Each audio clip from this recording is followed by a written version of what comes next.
Pokemon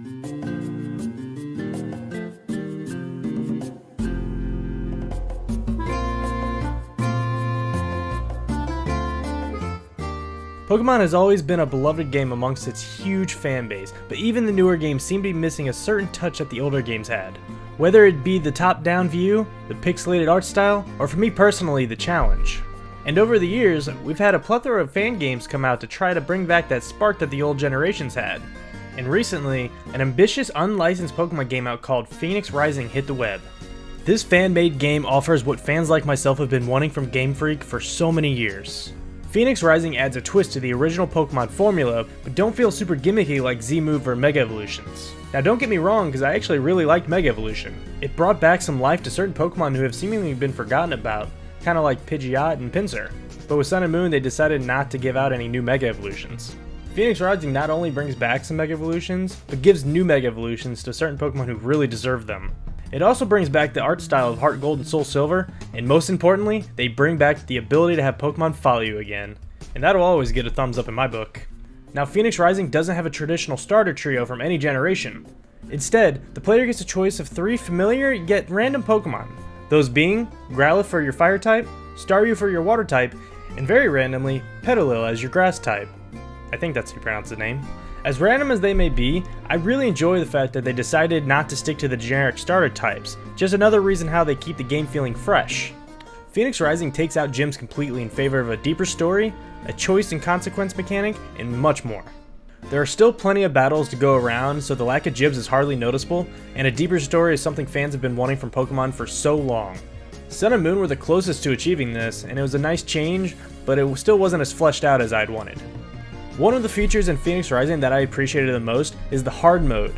I had always felt that the newer games were lacking in the challenge department, so this is very appreciated by older fans like me. From playing it on hard, I had noticed some interesting details when battling key characters in the story. While battling, they would use known techniques from the competitive play, such as setting up stealth rocks and then switching to another Pokemon to Dragon Tail them out. This forces in a new Pokemon to take damage from those rocks. Getting into the big RPG elements of the game, we have an inclusion of a new quest system. This was a great yet unexpected surprise that should have honestly been introduced into the mainline story games much sooner. As soon as the game begins, a scroll appears at the top of the screen with your first quest, and it felt so natural.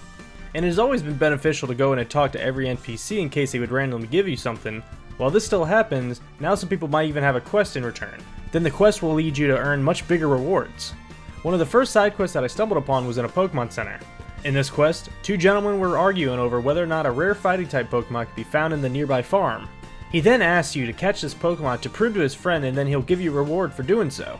Not only is this a creative way to help you find rare Pokemon, in this case it was a Riolu, but it also changes up the pacing of the game splendidly. The next addition is the inclusion of a skill tree that allows you to unlock what they call talents. You acquire these talents as you progress through the game, and then they can be spent on perks that suit your playstyle. Probably one of my favorite inclusions yet is the choice system. There's nothing like being in control of your own character in a video game, something that Pokemon has never really let you done in the past. The main protagonist always does the right thing in the end, and that is to be expected. But what if our main character had choices that were more selfish or even falls into shades of grey? That's exactly what we get in Phoenix Rising. There are many choices to be made throughout the main quest and the side quest that have various outcomes. However, seeing as that we're pretty early on in the game, it's hard to tell what degree of consequence it'll be. Now we do get an idea what this looks like in the first episode when a man tries to swindle the town out of its money by using these phony evolutionary stones. Our trainer is tasked with tracking him down and bringing him in, but when you find him, he offers you a bribe to not turn him in. Now this decision is more black and white, but it's exciting to see other decisions that the game might have to offer down the line. Besides that, there are many quality of life changes that they've added, such as multiple save files and be able to swap your Pokemon without having to go in your menu. Game Freak could really take note from this game and try to incorporate some of the mechanics into the mainline games. Realistically, that won't happen, which is why I really love these games that get made by the die-hard fans. These are the people who really love Pokemon and know what we want from their games. There are many new and exciting things to discover in this new world, and my only hope is that Nintendo and Game Freak doesn't issue a cease and desist order so we can keep receiving new episodes and updates. The game has been out for a couple weeks now and has received quite a few tweaks here and there, so if you love the Pokemon franchise as much as I do and really want a more unique experience, consider checking this out, at least while you can. There are certainly some bugs and rough edges, but underneath is a breath of fresh air in the Pokemon universe. Thank you so much for watching, and I'll talk to you guys next time. See you.